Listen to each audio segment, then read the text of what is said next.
Olá pessoal, tudo bem com vocês? Enquanto eu retiro minha máscara, vamos aproveitar e organizar o material para a nossa aula de hoje. Em nossa última aula, vimos sobre a importância da água para a manutenção da vida em nosso planeta. Aprendemos que através de seu ciclo, temos um movimento constante de renovação natural da água. E conversamos sobre a importância de preservar esse recurso, pois se trata de um bem para a humanidade. Mas vocês já se perguntaram do que nosso corpo é formado? Como essa máquina humana consegue estabelecer relações harmônicas com a natureza? Por que devemos nos alimentar e beber água? São essas respostas que iremos buscar a partir da nossa aula de hoje. E para isso, começaremos com o tema, a origem do ser humano. Vamos aprender muitas coisas sobre esse tema com a ajuda dos componentes curriculares de ciências, literatura e linguagem, matemática. Então, vamos lá?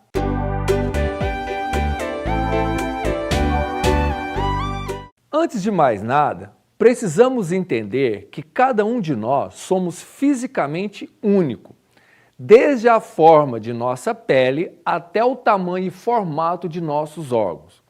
O que temos em comum é um milagroso conjunto de sistemas internos, cada qual com sua forma de funcionamento. O corpo humano é um todo formado por partes. Existem vários profissionais que se dedicam a estudá-lo.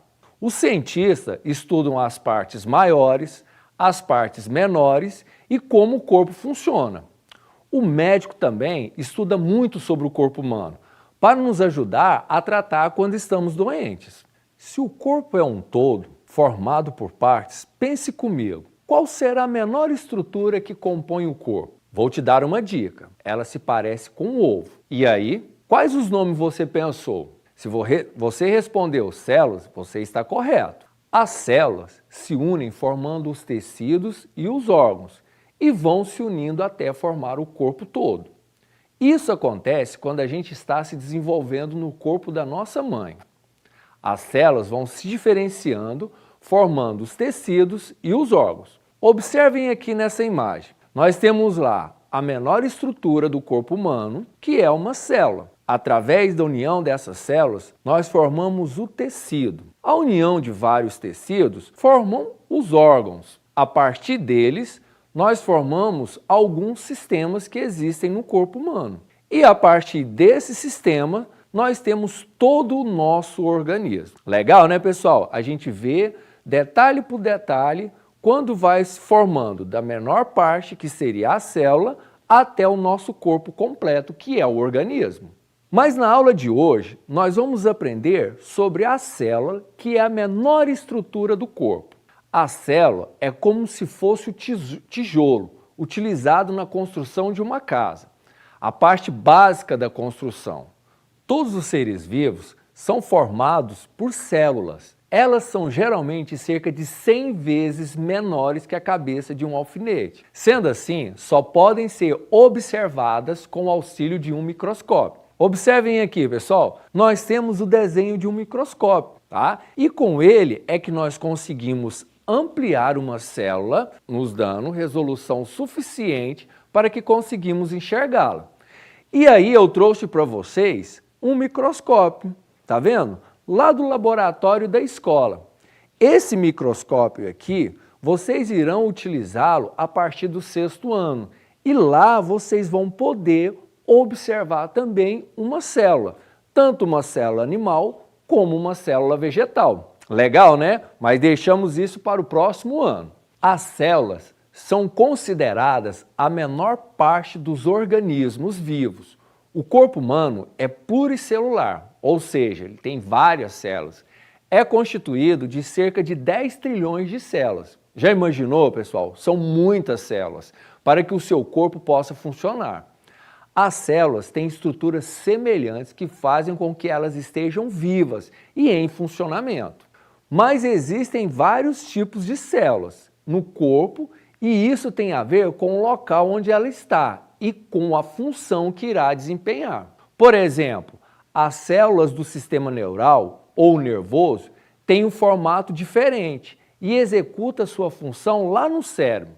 As células da pele têm sua função também, assim como as células reprodutivas. Mesmo um neurônio, ou célula da pele, ou um espermatozoide, ou um óvulo, sendo totalmente diferentes, elas têm internamente estruturas que funcionam e que as mantêm vivas. Na verdade, elas trabalham de maneira integrada, onde cada uma possui uma função específica, como nutrição, proteção, produção de energia e reprodução. As células são estruturas formadas por 3 partes básicas: a membrana plasmática, citoplasma e núcleo. A membrana plasmática é uma película semipermeável que envolve e protege a célula. Sua função é controlar a entrada e saída de substâncias das células. O citoplasma, localizado entre a membrana e o núcleo, é a maior porção da célula e é formado por uma porção gelatinosa. Nessa porção gelatinosa, na verdade, há organelas, que são estruturas que são responsáveis pela nutrição da célula, já que transformam o alimento que nela penetra, assim como pelo transporte e armazenamento de substância no interior das células. Olha aqui, pessoal, nessa imagem nós vemos algumas dessas organelas. E aí, algumas têm o nome como ribossomos, complexo golgiense, mitocôndrias, retículos endoplasmáticos, vacúolo e lisossomos. Agora que já vimos duas, que é a membrana, que envolve a célula, o citoplasma, que é a parte gelatinosa que está ali entre o núcleo e a membrana, nós temos o próprio núcleo. O núcleo geralmente se encontra localizado no centro da célula e coordena todas as funções que ela tem. No interior do núcleo estão os genes, que contêm informações genéticas. Você sabe o que é isso? São informações, por exemplo, sobre a cor do cabelo, do olho, o formato do nariz. Está tudo guardadinho desses genes lá dentro do núcleo.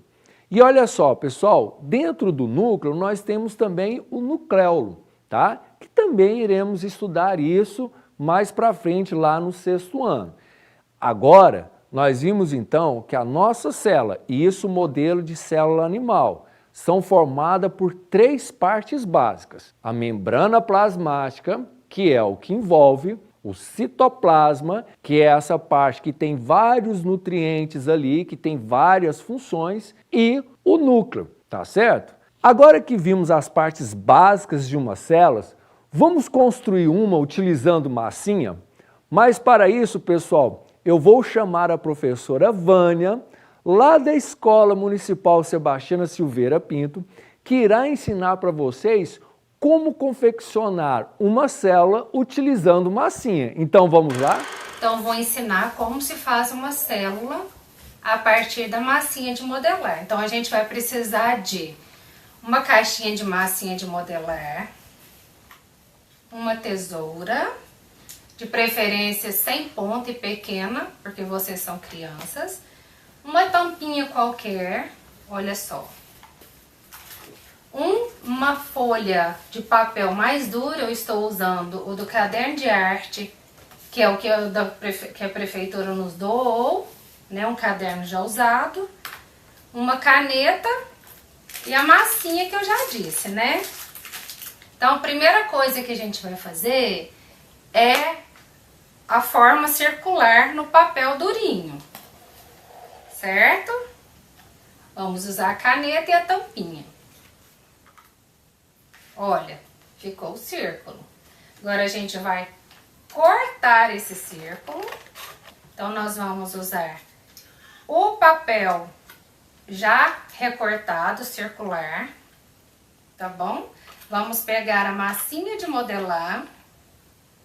Vamos fazer primeiro o citoplasma, que é o centro da célula. Então nós vamos, ó, preencher todo o espaço do papel. Terminamos de fazer o citoplasma, que é a parte toda a base da nossa célula. Agora a gente vai fazer o núcleo, que é o centro da célula. É um círculo. Olha só. O núcleo vai ficar aqui no meio, como se fosse um ovo frito. Agora a gente vai usar o vermelho para representar o nucleolo. Vamos colocar no centro da nossa célula.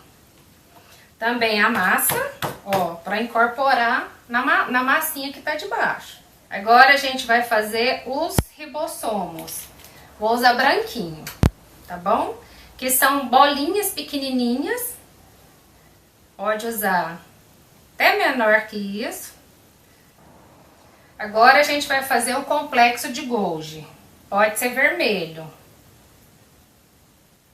Uma tirinha assim, ó. Uma minhoquinha. Põe aqui. Faz uma menor que essa que você fez. E põe aqui. Ó, esses são complexo de Golgi e ribossomos. Agora a gente vai fazer o mitocôndrias. Parece um feijãozinho mitocôndrias. Vamos fazer de verdinho para mudar a representação aqui para ele. Não precisa ser muito grande, ó. Faz um círculo e depois dá uma achatada nele como se fosse um feijão, ó. Ele fica aqui mais ou menos. Vai dando uma assadinha. Esse é o mitocôndrias, que parece um feijãozinho verdinho. Agora o retículo endoplasmático. A gente pode fazer de azul, que é um negócio que parece um intestino, umas minhoquinhas. Aí vocês vão fazendo assim, ó.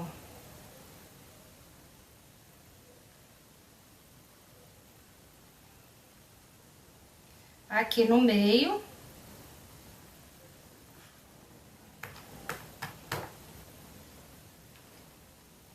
Olha só.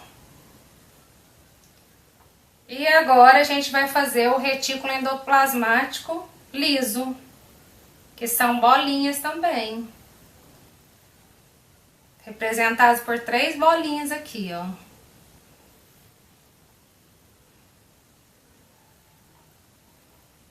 Três círculos. E agora, para terminar, a gente vai fazer a membrana celular, que é a bordinha aqui, ó. Aí a gente pode fazer de branquinho, tá certo? Aí você vai fazer minhoquinha, ó. Vai circulando, colocando a membrana. Faz minhoquinha.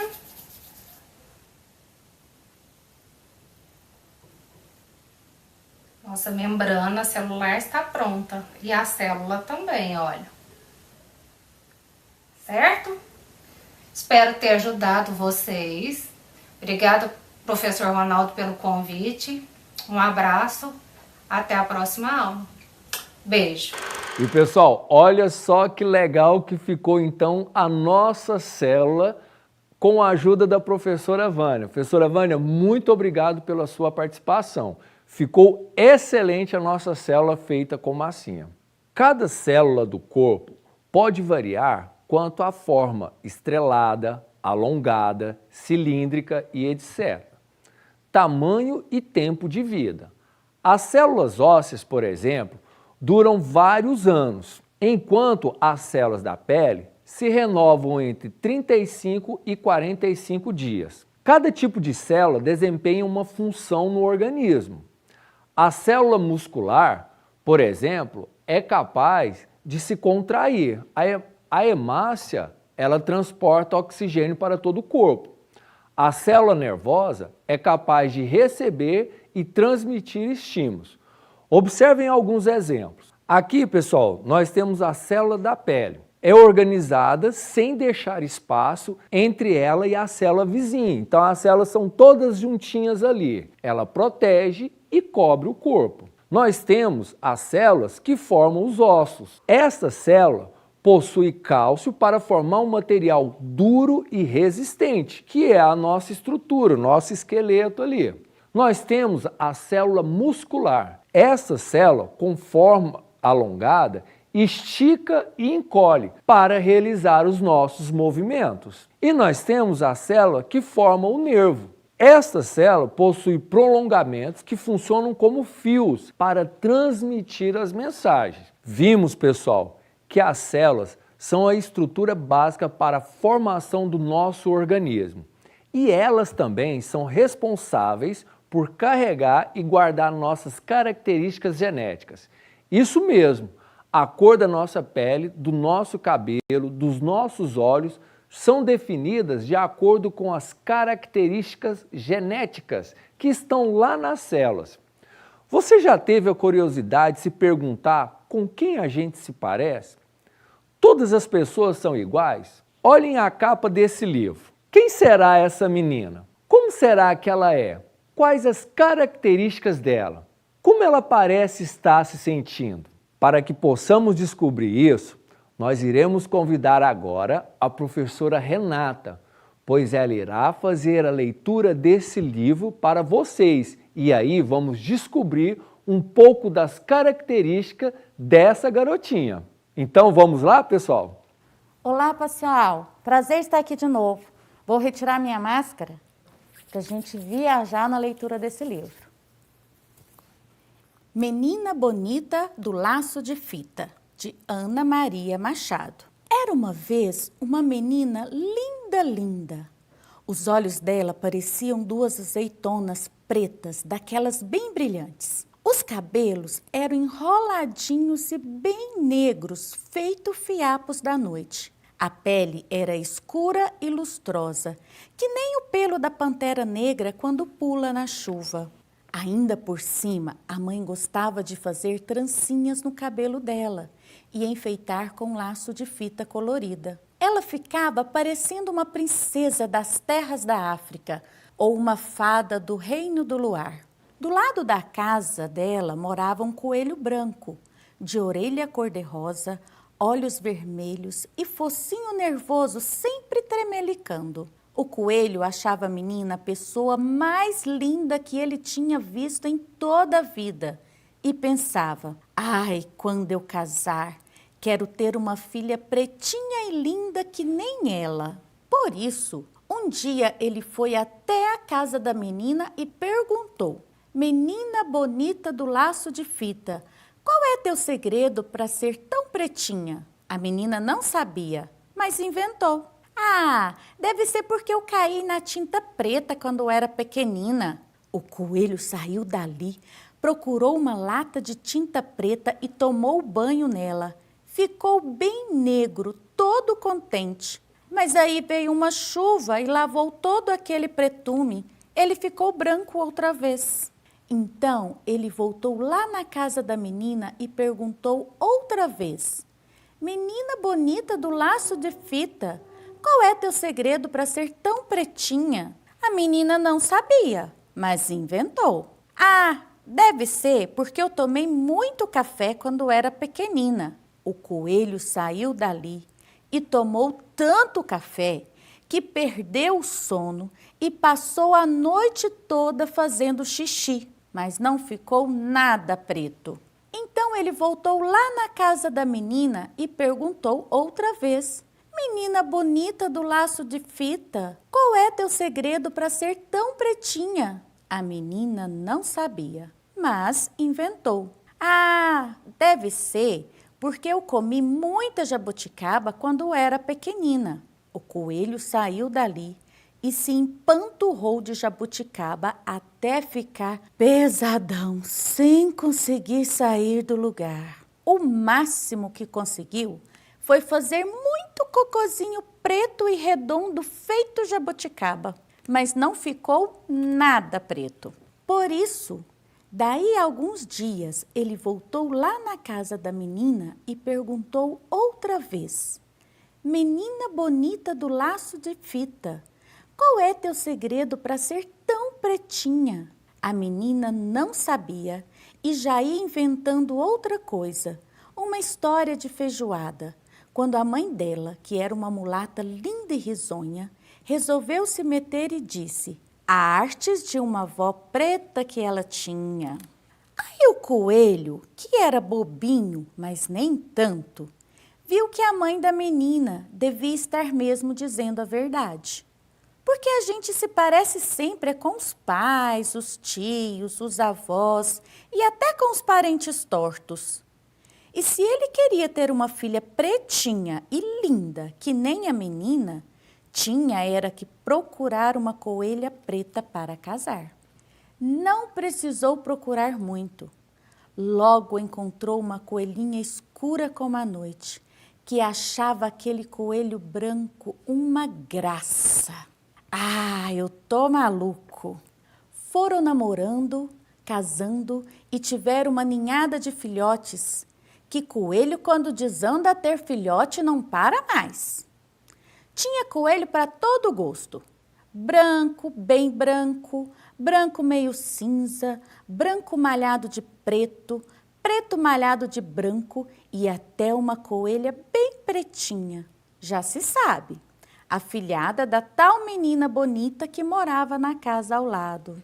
E quando a coelhinha saía, de laço colorido no pescoço, sempre encontrava alguém que perguntava: "Coelha bonita do laço de fita, qual é teu segredo para ser tão pretinha?"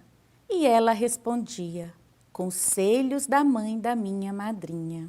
Viram? O coelhinho percebeu que a característica da cor da nossa pele tem a ver com a nossa herança genética, que nós herdamos dos nossos pais e dos nossos antepassados. E isso nos faz ser únicos, diferentes. E é por isso que cada um de nós somos muito especiais. Muito legal essa história, né, pessoal? E muito obrigado novamente à professora Renata. Bom, até aqui vimos como as células são as unidades básicas para a formação do organismo. Aprendemos também que cada um de nós temos nossas características, oriundas de nossa família e antepassados. Sendo assim, somos únicos e diferentes, e isso nos torna cada um de nós bastante especial. Agora quero fazer uma comparação e desafiá-los a pensar um pouco mais. Assim como as células são as unidades básicas para a constituição do corpo, na matemática nós temos os algarismos, que através do sistema de numeração decimal constrói todo o nosso sistema numérico. Em aulas anteriores, vimos a história dos números e como os mesmos foram criados. Então, vamos retomar um pouco falando sobre o sistema de numeração decimal? Então, pessoal, observem aqui para que possamos lembrar. O sistema de numeração que usamos é um sistema decimal, pois contamos em grupos de 10. Esse sistema de numeração, ele apresenta algumas características. Primeiro, ele utiliza apenas algarismos indo-arábicos, ou seja, o 0, 1, 2, 3, 4, 5, 6, 7, 8 e 9 para representar qualquer quantidade que queremos. Cada 10 unidades de uma ordem formam uma ordem da unidade seguinte. Vocês lembram disso? 10 unidades é igual a uma dezena, que é igual a 10. 10 dezenas é igual a uma centena, que é igual a 100. 10 centenas é igual a uma unidade milhar, que é igual a 1000. Vocês agora têm um material dourado em casa. E aí vocês podem acompanhar juntamente comigo. Olha só, a cada 10 unidades nós temos uma dezena, correto? E aqui tem 10 unidades. A cada 10 dezenas nós temos uma centena. Aqui tem 100 cubinhos. A cada 10 centenas igual a essa, nós temos uma unidade de milhar. E assim é formado o nosso sistema de numeração decimal. Observem aqui, o que vocês veem aqui? Vocês responderam, números, né? Mas que números? Esses números, qual a representação deles? Vocês acham que eles têm alguma representação? Se você falou não, você está correto. Sabe por quê, pessoal? Números escritos sem estar dentro de um contexto, sem ter alguma coisa que nos dê a ideia de qual é esse número, aonde ele está sendo utilizado, ele nada mais é do que um número qualquer. Então, ele não tem representação nenhuma. Agora, se eu faço isso daqui, ó, 999 balas, aí ele passa a ter sentido, porque nós estamos falando que eu tenho 999 balas. Olha só, 786, número do ônibus. Ele passa a ter um outro significado, não é simplesmente um número. Ele passa a representar qual é o ônibus que eu estou querendo dizer. Se eu falo 9 anos, aí ele tem uma outra representação, já não é mais um simples número jogado ali. 102 metros, ele também passa a ter uma representação de distância, não é? 102 metros. Se eu digo 543.890 pessoas, aí nós estamos quantificando uma quantidade de pessoas que está ali num determinado local. Se eu digo 87 meses, eu também estou dando um significado para esse número. E ele não vai ser simplesmente um número.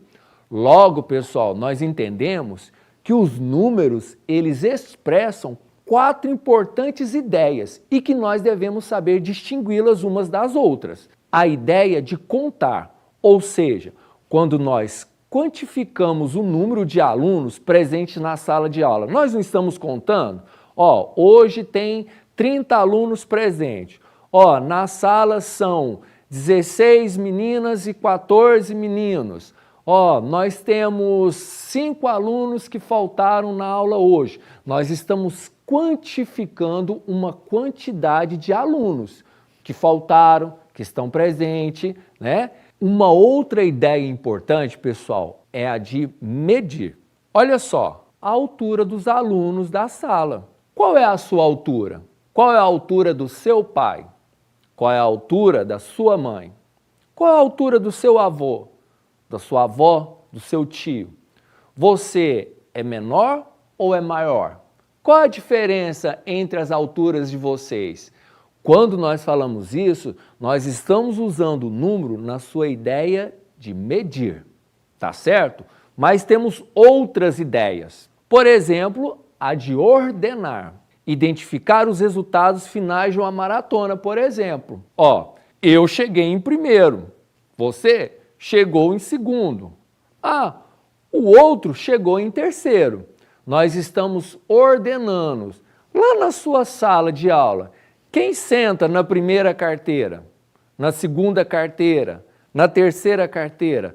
Não é uma ordem que vem sendo colocada? Então o número, ele não está falando de quantificação. O número não está falando de medir. Ele está falando de ordenar, ou seja, de ordenação. Mas temos uma outra ideia de número, que é o de codificar. Por exemplo, identificar as pessoas pelo RG. Você já tem RG? A sua identidade, ela não tem um númerozinho ali? Ela é um código, pessoal, porque ela serve para identificar a sua cédula de identidade. Mas nós temos outras coisas, por exemplo, o número da sua casa, por exemplo, ele é um código. Vocês sabiam disso? O número serve para identificar aquela casa naquela rua. Então, logo aquele número da casa, ele não serve para contar, ele não serve para medir, ele não serve para ordenar. Ele serve para identificar aquela residência. Então, nós temos vários números com a ideia de codificação. Saber qual é a ideia expressa do número é extremamente importante, principalmente na resolução de problemas. Quando eu leio um problema, eu tenho que saber se os números que estão ali embutidos, qual é a ideia que eles estão representando. Ficou claro, pessoal? Vamos continuar aqui. Outra característica é que ele segue o princípio do valor posicional. Nós já falamos isso aqui, hein, do algarismo. Isto é, cada algarismo tem um valor de acordo com a posição que ele ocupa na representação do numeral. Mas, professor, o que é isso? Observe aqui o tradicional quadro valor de lugar, né, pessoal? Que é extremamente importante para a gente fazer o nosso sistema de numeração decimal. Observem que nós temos as classes aqui, classe das unidades simples, classe dos milhares e classe dos milhões. E aí na classe das unidades simples eu tenho a primeira, segunda e a terceira ordem, ou seja, unidade, dezena e a centena. Tenho a classe dos milhares, unidade milhar, dezena de milhar, centena de milhar. E a classe dos milhões, unidade milhão, dezena de milhão, centena de milhão. Se eu coloco, por exemplo, o número 342, o 2 não está na casa, ou o 2 não está na ordem das unidades simples, então qual é o valor dele? 2, não é? Ele está o 2 ali, que representa 2. E o 4? Ele está na ordem das dezenas simples. Se eu tenho 4 ali, ele se refere a 4 dezenas, ou seja, nós estamos falando em 40 unidades. E o 3, pessoal, está lá na ordem das centenas simples, não é? Se ele está ali 3 na ordem das centenas simples, significa que ele vale 300 unidades, não é? Então, por isso que nós falamos que o número, ele assume o seu valor posicional, porque depende da posição que ele se encontra. Se está na unidade simples, se está na dezena, se está na centena ou em outras ordens, por exemplo.